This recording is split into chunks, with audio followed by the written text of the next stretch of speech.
विद्यार्थिनींनो, आत्ताचे हे जे दिवस आहेत ते आपणा सर्वांना माहितीच आहे की सर्व वारकरी मंडळी पंढरपूरच्या दिशेने निघालेले आहेत आषाढीच्या वारीसाठी. आज सुद्धा आपल्या विद्यालयामध्ये या संत निळोबाराय महाराज दिंडी सोहळा या सोहळ्याचे काही मान्यवर या ठिकाणी उपस्थित आहेत. ते आपल्याला अत्यंत चांगल्या प्रकारे मार्गदर्शन करणार आहेत. प्रथमतः या ठिकाणी ते आपल्या विद्यालयामध्ये आले त्याबद्दल विद्यालयामार्फत त्यांचं हार्दिक हार्दिक स्वागत.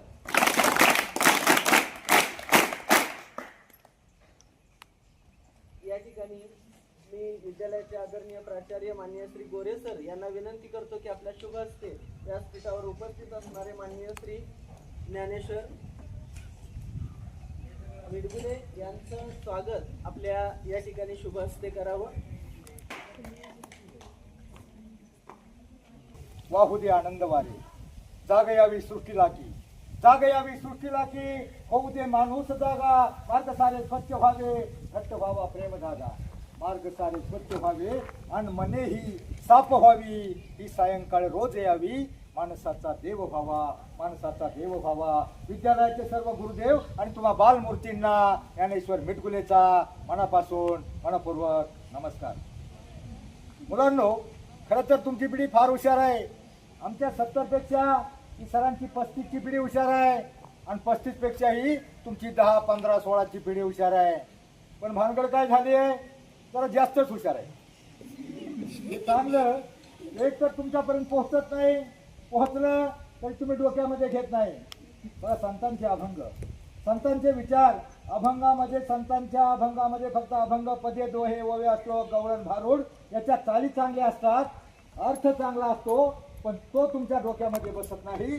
तुमच्या डोक्यामधली ती शांताबाई गेली, आला बाबूराव.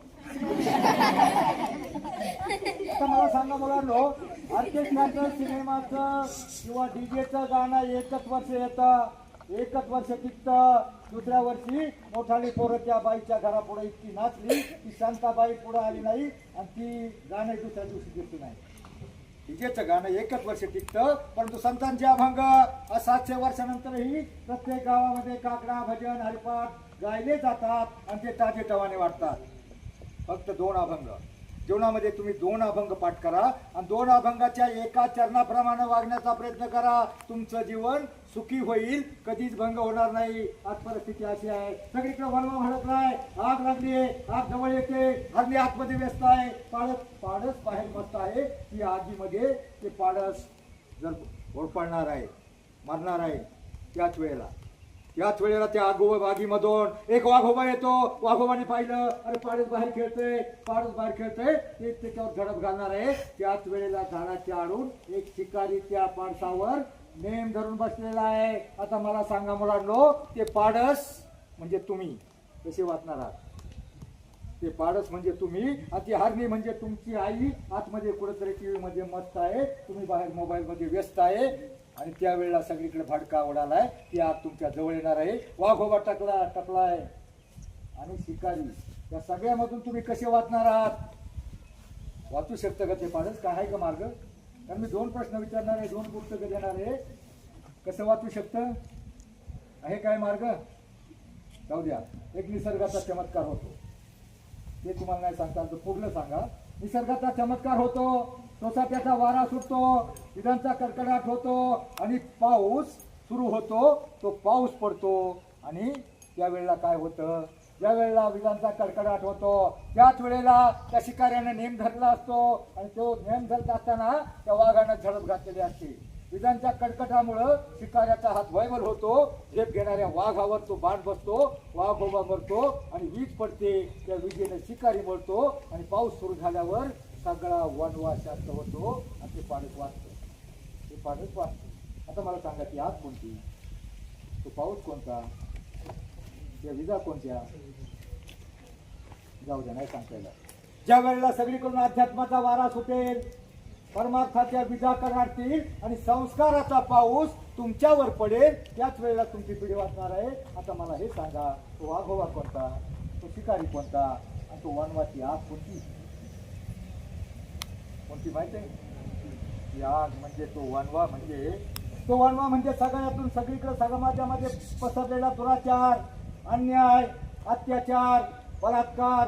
3 वर्षाच्या मुलीवर बलात्कार होतो. मग हा सगळा वनवा जो भडकलाय, त्या वनव्यामध्ये वनवा जवळ येत चाललाय. तो वाघोबा कोणता? तो वाघोबा म्हणजे तुमचा एक व्यसनी मित्र. एखादा व्यसनी मित्र तो तुम्हाला म्हणाले, चल आपण थोडा बैलगाड्या मागे जाऊ, पाटलांचा बैलगाडा तिकडेच राहणा करू. जो तुम्हाला बैलगाड्या मागे एक दिवस नेतो. किंवा एखादा तुमचा तो वाघोबा कपटी मित्र, चल आपण तिथे पुढे नाचू, आज वरात आहे, तो वरातीमध्ये एका बिघडवतो. किंवा एखादा कपटी पुढारी जो तुम्हाला त्याच्याबरोबर घेतो आणि तुम्हाला त्याचा कार्यकर्ता बनवण्यासाठी तिथं खायला प्यायला घालतो. ज्या आई वडिलांना तुम्हाला घडवण्यासाठी 20 वर्ष लागतात, त्या तुमची एकाच दिवसात शिकार करणारा तो वाघोबा म्हणजे तो पुढारी, तो कपटी मित्र, किंवा एखादा डीजे पार्टीतला एखादा व्यसनी माणूस. ती शिकार कोणती? शिकारी. तो शिकारी म्हणजे अंमली पदार्थ. सरकारचं एक सर्क्युलर आहे, अंमली पदार्थ म्हणजे दारू, गांजा, पो, अंमली पदार्थ, बरेच पदार्थ आहेत. तर पहिल्या वेळेला अंमली पदार्थाचं व्यसन मुलांना, व्यसन म्हणजे अंमली पदार्थ एवढंच नाही, व्यसन 20 वर्षाचं झाल्यावर पोरगं कुठेतरी पुढाऱ्याच्या नादानं, बेवड्याच्या नादानं खायला प्यायला लागायचं. परंतु आता हे व्यसन लवकर लागायला लागले आणि त्यापेक्षाही एक दुसरं भयंकर व्यसन निघाले. 1 वर्षाच्या मुलाला जे लागतं ते व्यसन कोणतं? Mobile, TV, DJ, headphone, Lavji हात, बरेच प्रकार आहे. त्या आगीमध्ये समाज होरपाळणार आहे. आणि होरपाळायचा नसेल तर एकच मार्ग आहे, संतांचे विचार. तर संतांच्या विचारानं, संतांचे अभंगाच्या चाली, अभंगाचा अर्थ चांगला असतो, पण ते तुमच्या पिढीच्या डोक्यामध्ये नाही. नवीला एक अभंग आहे बघा, जनाबाईचा. कोणता आहे? धरीला पंढरीचा आहे का? धरीला पंढरीचा चोर म्हणा, गळा बांधोनिया दोर, गळा बांधोनिया दोर, गळा बांधोनिया दोर. हो, म्हणजे हा अभंगाच्या चाली चांगल्या असतात, यांच्या डोक्यात बसत नाही. पण यांनी तो डीजेतला मुंगळा ऐकला, मुंगळा म्हटल्यावर मुंगळ्यासारखी पडत जातात आणि तिकडे लुंगी टाक. जे चांगलं, हे चांगलं यांच्या डोक्यात बसत नाही. जसं एखादा दूधवाला, हे दूध चांगलं असतं ना, का दारू चांगली असते? दूध चांगलं असतं तरी त्या दूधवाल्याला घरोघर जाऊन 1-1 लिटर वाटावं लागतं. परंतु दारू वाईट असते, मटण वाईट असतं, तरी लोक त्यांच्या पुढं लाईन लावतात. जे चांगलं हे नवीन पिढीच्याही सध्या डोक्यात बसत नाही, ते तुमच्यात बसवण्याचा थोडाफार प्रश्न बघा. बरेच अवतार झाले, मच्छ, कच्छ, वरा, राम, परशुराम सगळे अवतार झाले. आणि त्या सगळ्या अवतारामध्ये ते अवतार याच्यासाठी झाले, राक्षस मारले होते, समाजावर अन्याय करत होते, त्या राक्षसांना मारण्यासाठी अवतार झाले. परंतु हा एकच अवतार आमचा विठ्ठलाचा आहे, असा आहे जो कुणालाही मारण्यासाठी नाही, त्याच्या हातामध्ये कोणतंही शस्त्र नाही. पहिल्या सगळ्या अवतारामध्ये शस्त्र होतं, सुदर्शन चक्र, खड्ग, गदा, पद्म, तलवार, काहीतरी शस्त्र होती. पण एकच अवतार असा आहे विठ्ठलाचा. मागली बाई काय बोलती? त्या दोघींना जरा बोलून घेऊ द्या. तुमचं लक्ष तुमच्या लक्षाकडे हवंय. आजकाल मुलींचं लक्षही नाही आणि मुलांचं तर नाहीच नाही. मुलांचं लक्ष कुठे? त्या अर्जुनाने लक्ष आपलं का साधलं तर त्याला फक्त माशाचा डोळा दिसत होता. आणि यांना एखादा डोळा दिसला का ते म्हणते, जेव्हा बघतीस तू माझ्या. तुमचं लक्ष तुमच्या लक्षाकडे. आता त्या 2 मागल्या पोरींचं काय चाललं होतं, त्यांचं काय नाही मला माहित नाही. तुमचं लक्ष काय आहे सध्या? टीव्ही, मोबाईल, डीजे नाही. तुमचं लक्ष आहे शिक्षण. मुलांनो, शिक्षण म्हणजे स्वतःवरून स्वर्ग गाठण्याचा मार्ग. लोक मेल्यावर स्वर्गात जाण्याची इच्छा व्यक्त करतात, पण शिकला सवरलेला माणूस या पृथ्वी तलावर स्वर्ग उभा करू शकतो, इतकी ताकद या शिक्षणामध्ये आहे. आणि कोणतीही बहुमजली उत्तुंग इमारत उभारण्यासाठी पाया पक्का असावा लागतो. तुमची 10वी पर्यंत शिक्षण हा तुमचा पाया आहे. तर आयुष्यातला गेलेला शिक्षणाचा 1 तास परत येत नाही. ज्याप्रमाणे धनुष्यातून सुटलेला बाण परत माघारी फिरू शकत नाही, त्याप्रमाणे शिक्षणाचा गेलेला 1ही तास परत. म्हणून तुम्ही त्या शिक्षणाला, मला सांगा, तुम्हाला 1 अभंग, 2 अभंग कोणाला येतात? 2 कविता, अभंग, कविता येत नाहीत. काय येतं? डीजे. बरं जाऊ द्या, ते डीजे अनेक अवतार झाले. मी तुम्हाला सांगितलं 4 अवतार झाले.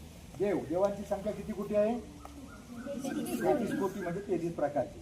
परंतु आजही माझ्या मतानं आपल्या भारतामध्ये 33 कोटी देव आहेत. जिथे जागते हसते खेळते जिवंत देव आहेत. 146 कोटी पैकी 33 कोटी देव आहेत. म्हणजे 33 कोटी कोणते म्हणाल तर बालवाडीपासून मास्टर डिग्री पर्यंत ही सरकारी आकडेवारी आहे ना. निष्पाप, निरपेक्ष, सात्विक, निर्भय वृत्तीचे जे तुम्ही विद्यार्थी आहात ना, तुम्हीच खरे देव आहात. तुमच्यातला देव पण टिकवण्यासाठी, जगवण्यासाठी, जागवण्यासाठी संत निळोबाराय दिंडीतर्फे हा आमचा छोटासा प्रयत्न.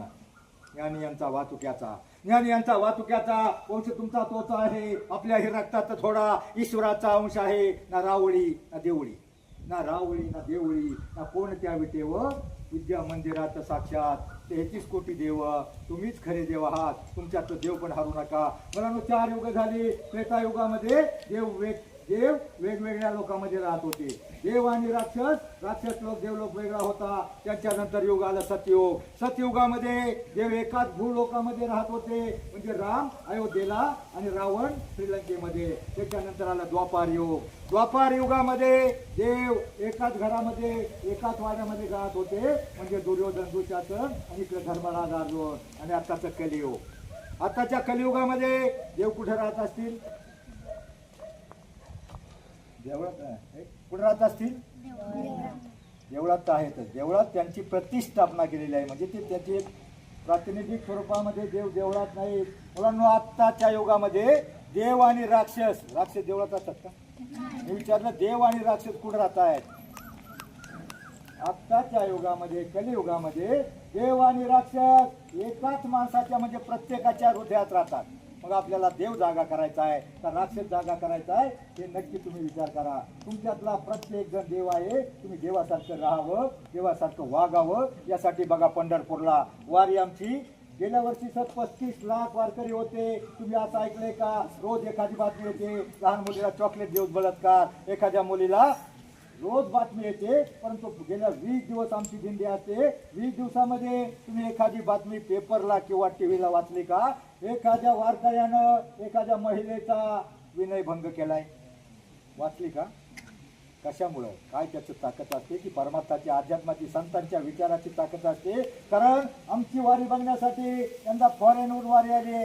बाहेरचे लोक इथं फलटणला पोहोचलेले आहेत. आणि प्रत्येक वर्षी बाहेरचे 10-15 हजार फॉरेनर हाफ चड्डी, हाफ पॅन्ट मध्ये आपला सोहरा बघायला येतात. वाखरीपासून बघा, वाखरीपासून पंढरपूर पर्यंत लाईन लागलेली असते. मध्ये डिवायडर असतो. या बाजूला ज्ञानोबरायाची पालखी, या बाजूला तुकोबरायाची पालखी. मध्ये आमच्या म्हाताऱ्या बाया, त्यांना काय नाचता येत नाही किंवा गाता येत नाही, त्या आपल्या बघत असतात कोणती पालखी आली. आणि त्यावेळेला दोन्ही बाजूला वारकऱ्यांचा महासागर पसरला असतो. कुणी मनोरा करताय, कुणी फुगड्या खेळतात, कुणी माऊली माऊली म्हणतंय, कुणी ज्ञानोबा तुकाराम विठ्ठल नामाचा गजर चालू असतो, कुणी भारड म्हणतंय, गवळण म्हणतंय. आणि ते गजर म्हणत चालू असताना ती माणसं एवढी आनंदानं नाचत असतात की फॉरेनची बाई म्हणते हाफ चड्डीवाली, यांना एवढा आनंद कसला होतोय, काय आनंदानं नाचतात, नेमकी काय भानगड, हाऊ हॅपी, त्याला प्रश्न पडतो. आणि मग ती आपल्या बॉयफ्रेंडला म्हणते, आपल्या म्हातारीच्या मागून अशी डोकावून बघते, म्हणते हाऊ वंडरफुल, हाऊ वंडरफुल. जे आमच्या म्हातारीनं ऐकलं की वंडरफुल, ती म्हातारी ते म्हणली, गावठी म्हातारी काष्ट्यावाली, त्याला म्हणली, अय बाबाने हे वंडरफुल नाही पंढरपूर. म्हणजे आमचा सोहळा बाहेरच्या देशातल्या लोकांना नवल वाटतं. आणि मग आम्ही संतांचे विचार, संतांचे अभंग डोक्यामध्ये घेतले. इंग्लिश मिडियमला एक ज्ञानदेवाची कलेत का, म्हणजे ज्ञानदेव इंग्लिश बहिणाबाई चौधरीचे अभंग आहे. प्रत्येक तुम्हाला अभंग आहे. फक्त आता तुम्ही माझ्या 2 मागं म्हणा, कारण मला माहिती आहे तुमचा वेळ झालेला आहे. फक्त 2 ओळी माझ्या मागं म्हणायच्या. कानडा राधा पंढरीचा, वेदा नाही कळला नाही, पार जा. बरं जाऊ द्या, थोडी तरी चालेल का नाही? का ते मुंगळा मुंगळा काला कावा काढता थोडी काही चाल आहे त्याच्या चाली चांगल्या असतात अर्थ चांगला असतो. बरं तुम्हाला कसलं पाहिजे माहितीये का? तुम्हाला जरा धावत्या डीजे चालव पाहिजे. छुन्नुक छुन्नुक टाळ वाजवी पाटामधलं पाणी पाखरा संग गातो विठ्ठला गाणी विठ्ठल नामाची शाळा भरली विठ्ठल विठ्ठल जय हरी विठ्ठल. जोराने टाळ्या वाजवा विठ्ठल विठ्ठल जोराने म्हणा. तुम्हाला शास्त्रीय कारण सांगतो आयुष्यामध्ये तुम्हाला बिमारी येणार नाही. विठ्ठल विठ्ठल जय हरी विठ्ठल विठ्ठल विठ्ठल विठ्ठल विठ्ठल विठ्ठल विठ्ठल जय हरी विठ्ठल विठ्ठल विठ्ठल हरी ओम विठ्ठल विठ्ठल विठ्ठल हरी ओम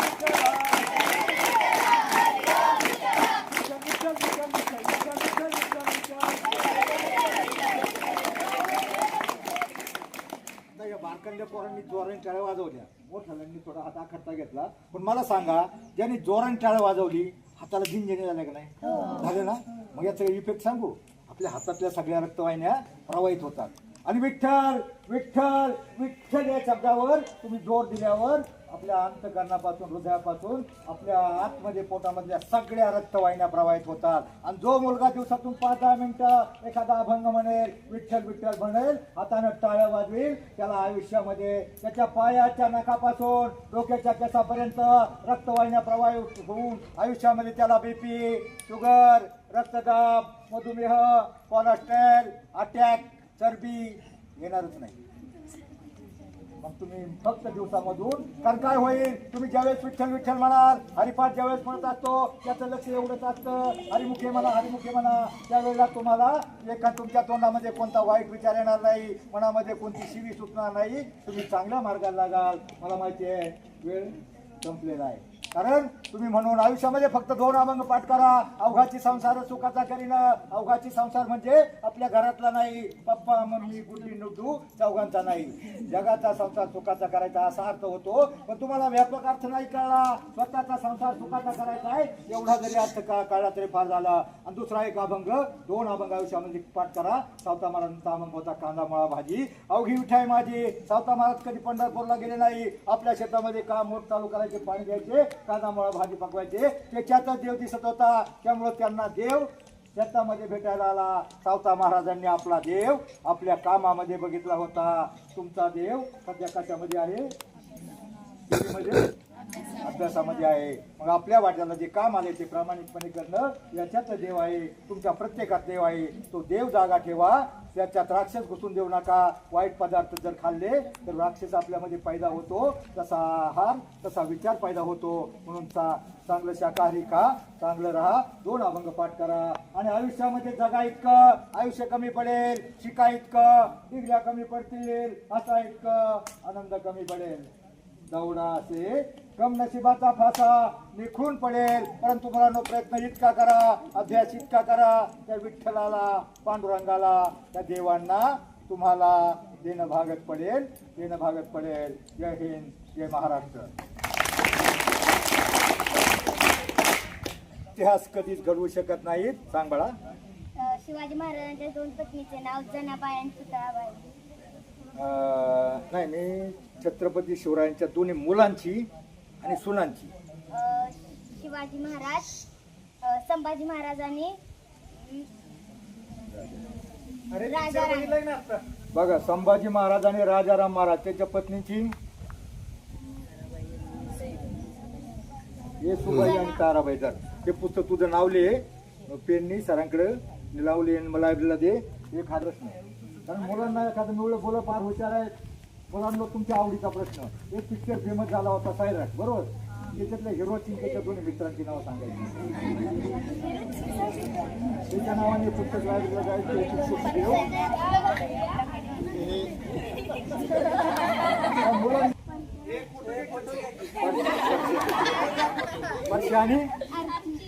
वर्षा आरती आणि अजून त्याच्या मित्राची नावं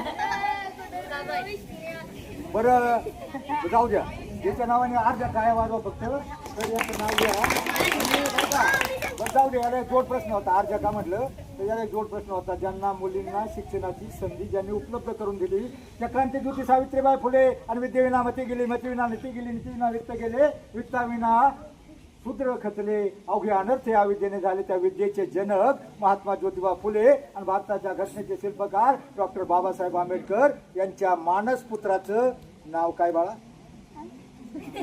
बस तुला एक हरिपाठ घेऊन जा.